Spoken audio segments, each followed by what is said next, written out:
Hi everyone, I'm Mark Rosenthal with you on this Tuesday afternoon. We're recording this Weatherblast forecast for you at 1 o'clock. We've got lots of things happening. If you like winter weather, you're going to like the forecast at least over the next 24 hours. And then after that, of course, we have some more changes coming. Winter just can't seem to lock and hold yet.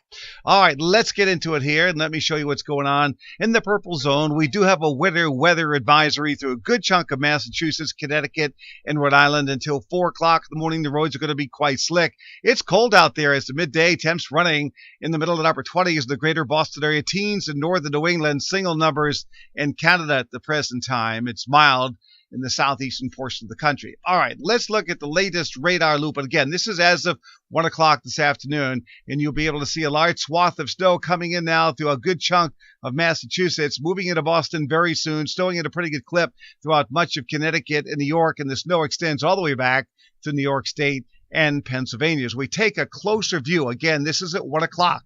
This afternoon, you see heavier snow approaching the New England south coast of Rhode Island, moving almost into the Cape and the islands, and snow is approaching the greater Boston area. It's going to be a very slick ride home from work and school this afternoon. Please be careful driving. Now, the weather map tonight will feature one storm, a weak primary storm dying out back in the Great Lakes, a secondary storm south of the Cape Cod with an east wind blowing into the pseudo-Arctic air. So we have plenty of lift for a pretty decent amount of snow.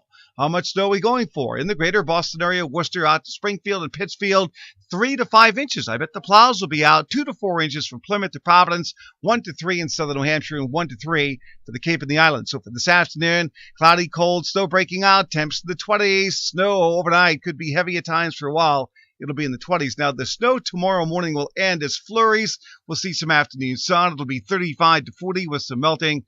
Thursday, I'm probably too cold on that. I have 27. Let's just say 34 to 38 on Thursday. It'll be colder on Friday, about 26. Cold on Saturday in the mid-20s. There could be a period of light snow on Sunday. Right now, it does not look like a big storm, just a glorified cold front with a burst of snow coming through. It'll be in the mid-30s. And then I want to tell you, after that, folks, as I pan the camera back to me, Bill Riley says, your humble correspondent. Really? Okay, so seriously, by the middle of next week, I think there's a couple of more storms, but they're going west of us and flooding us with mild air. I mean, we could be raining here by midweek next week and temps approaching 50. Incredible that winter cannot lock and hold, certainly in terms of cold air. And when we get a major storm, well, we have had a couple of storms going south of us, but the big storms going west of us flood us with mild air and rain. That's what's coming before next week is over. Of course, we'll be here throughout the afternoon. We'll keep you posted on this snow situation. I'm Mark Rosenthal.